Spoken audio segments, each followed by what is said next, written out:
Good morning everybody, שפע ברכה והצלחה, שיעור לנשמתם של הקדושים והטהורים. פרשת בהר, very interesting פרשה. וידבר השם אל משה בהר סיני, and God talked to Moses on the mount of Sinai and said, דבר בני ישראל, talk to the children of Israel, ואמרת עליהם, and tell them, כי תבואו לארץ, when you come to ארץ ישראל, the הארץ אשר אני נותן לכם, the land that I give you, ושבתה הארץ שבת להשם, and the land will rest. This was called Shabbat LaHashem. And we asked, what do you mean? I don't understand. You didn't work for a minute and already resting? Well, you didn't do anything. And what does it mean that the Eretz Israel, the land, is called Shabbat LaHashem? What's the meaning of it? Okay, so let's go on. Shesh shanim tizra sadera. So the Torah is explaining us 6 years you will work at the field, you will plow, and shesh shanim tizmor, and you do all those jobs in your vineyard, in the Saftai Tuata, and you will gather the harvest and Bashana Shmit. In other words, 6 years you work, you do all the jobs of the field, whatever it is. But Bashana Shmit, at the 7th year, Shabbat Shabbaton. Then Shabbat rest, the land rests. That knows nothing to be done with the earth. Shabbat LaHashem, this is Shabbat LaHashem. Resting for God, whatever. Sadcha lo tizra, you don't do any jobs with the land. Okay, now I understand. Now, if this is the case, so if we look at what's written before, we don't need it. You write here that you work 6 years, and then there is Shabbat. So what do we need to know? That when you come to the Eretz, you will have Shabbat. You will have the land resting. You're explaining it later on, and the Torah doesn't just says things twice. So what's the Torah trying to tell us? It must be something very important, and it is. One of the questions is written here, מה עניין שמיטה להר סיני? What is the connection between the Mount of Sinai, וידבר השם משה בהר סיני, to the Shemitah year? What's the connection? מה עניין שמיטה להר סיני? What is the עניין? So Rashi says, הלא כל המצוות נמוזר, all the mitzvahs were being told from Sinai, אלא מה שמיטה? But look, Shemitah, we have a whole explanation about what you should do, what you shouldn't do, and how it works. Like, all the details are there. So he says, למדנו שקלותיה, פרוטותיה, פירושיה, כולם נאמרו מסיני. And it says that here we see that all the details are we are being given from Sinai. And ובא כתוב ולמד כאן, what's written here is to teach us, על כל דיבור שנדבר למשה מסיני, היו כולם, everything is from the Torah. In other words, all the details and small details are all from Sinai, because we have the oral Torah and we have the written Torah. Today everything is written, Baruch Hashem, but some people, like the Karaib, they think that only the Torah which is written is the Torah, which is from God, and all the other explanation or interpretation. But here, what the Torah is telling us, no. Everything that we learn from Chazal, from our sages, from the prophets, everything is Torah, everything is on Sinai. And otherwise we wouldn't know how to even deal with things. What is tefillin? What's his feeling? Okay. How do you build the sukkah? All those things, you need the details. So it says, okay, what are the details? So the Torah tells you the details are all, to the last of them, from Sinai. What is written and what is given orally is all from Sinai. Okay, so now, Or HaChaim HaKadosh asks a question, why Shemitah? We can choose a lot of other mitzvahs. Why did the Torah choose Shemitah? If we look at the book of Bereshit especially, we'll see something very interesting. What is the whole Torah starting with? The whole Torah is starting, you know with what? Bereshit bara Elokim Shamayim explains Rashi, כוח מעשיו הגיד לעמו לתת להם נחלת גויים. God wants to show us his power, that he has the power, the land is his, and he has the power to give it to whom he wants. Like Birtzono, he gave it to the Canaanite, and then he took it from the Canaanite and gave it to us, and this is our right on the land of Eretz Israel, because God promised us to us, and God is the one who owns it, who did the land, and he is the owner, and he can do whatever he wants. He's the Balabait. Koach ma'asav yigid la'amo. So, okay. Then, what is being promised to Avram, to Yitzchak and Yaakov? Eretz Israel. So we start thinking, 1 minute, what is more important? The Torah or Eretz Israel? It's very strange. The first thing that we talk about, that we are going to give getting the Torah, is when Moshe Rabbeinu saw the fire, the burning bush, and God told him that on this mountain you will receive the Torah. So what is more important, the Torah or Eretz Israel? But we all know, the whole world is being built according to the Torah. So the Torah is before everything, and the Torah is more important. So what's going on here? Explains Zohar Chaim HaKadosh. That's why the Torah tells you, when you come to Eretz Israel, you have to understand what is the reason. What is all the work you're doing for? The title is Shabbat LaHashem. It's all for God. All the working you do in the land, it's all for God.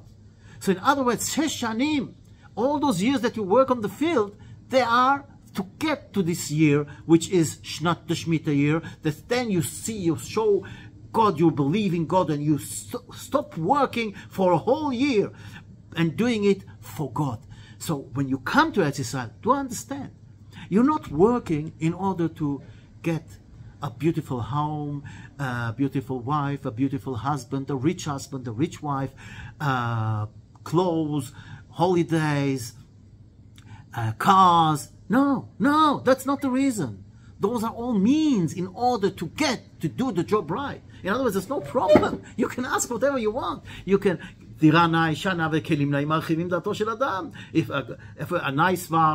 wife, a nice house, a nice cutlery, all those things, nice tools, everything, it gives you, broaden you, and you can do things in a much better way. In other words, if you are rich, if you have a beautiful home, a beautiful car, if you use it, and if you understand that all what God gave you is for one purpose, getting with God together, getting with V'ahavta l'orecha kamocha. If you understand that you are not, it's not for you, it's to work for the Klal Yisrael, it's to work for God, it's to make the job right. In other words, those are tools, those are means in order to get to the task, in order to fulfill our mission in this world.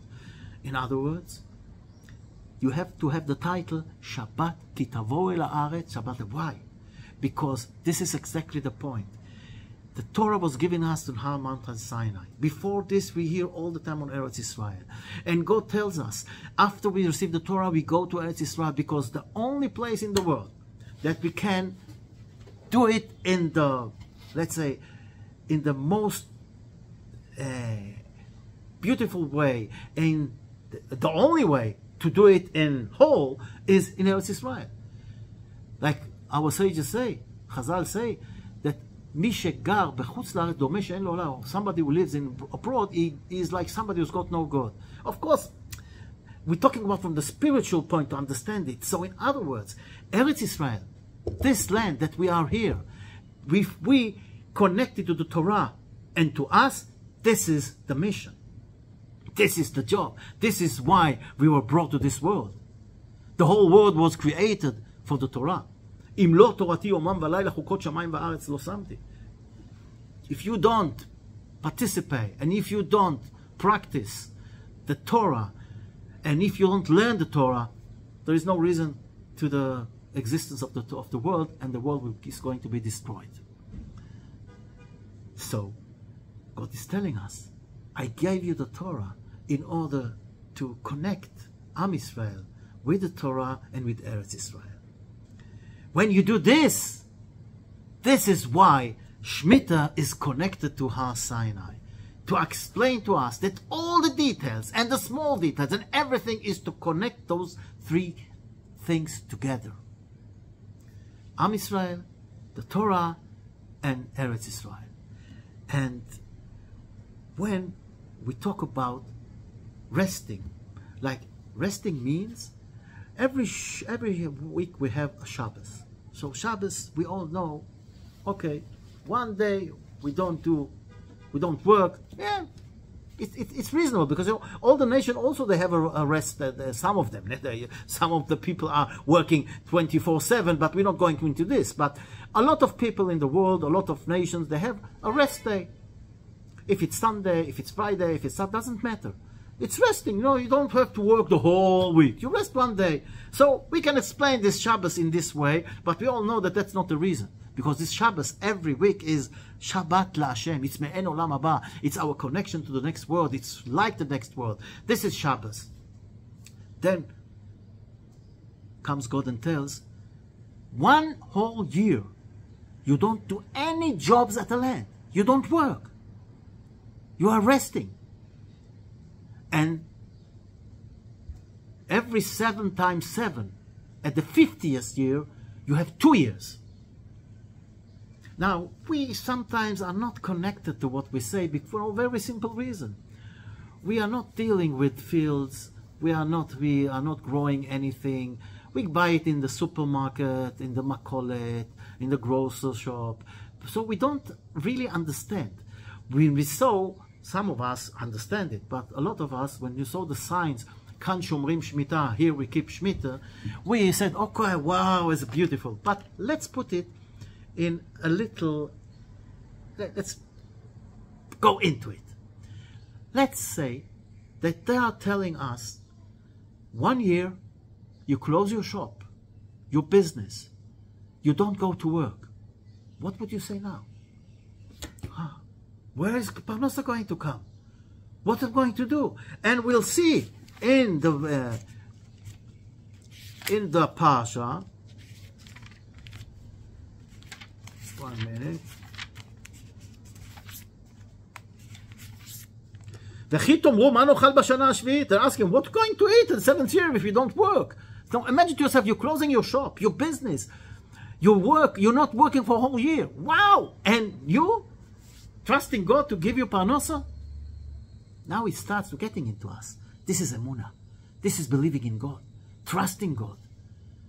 And this question explains, there are 2 ways to explain this question. One is, if we don't do anything, how are we going to eat? How are we going to drink? How are we getting parnasa? This is the wrong way. This shows that you don't trust God. The other way is, okay, of course we believe, but tell us how we're going to get the parnasa. There's no problem. We believe that you're going. This is now a higher level. So says God, V'tziviti et birkati lachem, I will bless you, and in the 6th year you will have enough for 2 years, for 3 years, for 3 years. Enough for 3 years, unbelievable. And we see those miracles happening all the time. All those who keep Shemitah, they have miracles happening to them. So, those who are asking from the point of view of knowing how it's going to be, they are getting the blessing. But those who doubt God and ask, how can it be? They are not going to get the blessing. In other words, to understand the level of believing in God, imagine to yourself this point of not working for a whole year, trusting God. 1 day a week, we cannot go through, but 1 whole year, and then 2 years. That's why those who keep Shemitah are calling Giborei Koach Osei Dvaro, heroes. They are heroes in the eyes of God. Talking about believing, talking about trusting God, and we are now going through very bad times, and sometimes we don't know how to say, look what's happening now. We are Bet HaMishpat, the court in Hag, they are blaming us. I don't want to go into it. It's such a hatred, so hypocrisy, so many lies. This is anti-Semitism. This is anti-Semitic. This is anti-Semitic. In a modern version, it's like the protocols of the elders of Zion, if you remember it, before the Holocaust. Those are the blood labels that we had through generations. Blaming us that we are defending ourselves to being murderers and committing war crimes, and putting us together with the leaders of the Hamas. We all know what they did. But here, we need to look at the light. And I thought about it this week. The times of Rabbi Akiva. You remember we talked about the Seder night. All those Chachamim did the Seder night at Rabbi Akiva's. Rabbi Akiva's place, because Rabbi Akiva was the only one who saw the light in the darkness, and it was darkness. It was the Romans ruling us, there was the destruction of the temple, and with all those bad times, they didn't have the ability to feel getting free from slavery, because situation was very bad. But Rabbi Akiva, he always sees the light. And when he saw those foxes going around the ruins of the temple, and they were crying, and he was laughing. They said, why do you laugh? He said, why do you cry? He said, look what's happening. He says, yes, but that's the prophecy. And if this prophecy came true, so the prophecy of the Geulah will also come true. And this is what we should believe. What we should to increase our belief, understand this is exactly what's happening. All those things were written in our prophecies. And to tell you a short story, Reb Herschel Fink from Antwerp, he and his brother went through the Holocaust. I'm talking it very shortly. He, Zechrono Livracha, died a few years ago. He wrote a book on his life, and in his book he's written about what he was going through in the Holocaust. And when he came back home from Antwerp, where he was living, and he came to the house of his parents, and somebody else was living there. And when he explained who he is, they just throw him from all the steps. It's our house now. Go away. With nothing. Losing all his family except of his brother, that Rabbi from Yala, he promised him that if he will keep his brother, he will go through the Holocaust and whatever. I'm not going to into it. But now, he doesn't know what to do. So desperately, he writes a letter to the mayor of Antwerp. Listen to this. A real story. And he tells him the whole story and tells him, I've got no father, I've got no mother, I lost everything, and this is the story. I'm approaching you as a father. What can I do? What can you help me? He was sure that this letter is going to go to the area, to the municipality, and they're going to throw it into garbage, and that's it. 2 weeks later, he gets a letter. The mayor is inviting him for a meeting. He goes there. And the mayor is talking with him, and then he's asking him, do you read books? And Herschel is answering, yes, of course. He says, you know, in books there are many pages. Some of the pages are sad, bad. Some of them are happy. You also have a book. Your book, you went through the sad pages. Now turn on to the next page and start the happy pages. And he gave him a personal check of 10,000 Belgish francs at that time in order to go to have a course in cutting diamonds, which was a very precious job at that days. Till today, a lot of Jews in Antwerp deal with diamonds. And he told him, I'm giving 8,000 is the cost of the course, and I'm going on 2,000 more that you can live when you do the course till you end it and start working. A personal check. Chassid Umot HaOlam. And after a few months, he did the job, he did the course, it was very successful, and he gave back the mayor the money. Unbelievable story, a true story of trusting God, believing, and also not all the goyim are bad. There are also good people in the world, Chassidei Umot HaOlam. And we have to understand and believe in God. And the more we trust in God, the more God is going to show us His mercy and His goodness. It's all good, but we want to see it. So let's us increase our belief in God and understand that it doesn't matter what is happening and how it looks. We are going to turn the page and start opening the new pages. There's going to be pages of Geulah, pages of happiness. But for this, we have to do a special course. Not cutting diamonds, but cutting our hatreds. Starting loving each other. Showing love to our brothers. And we will show our love to our brothers, the whole world will show love to us. All the best and have a nice week.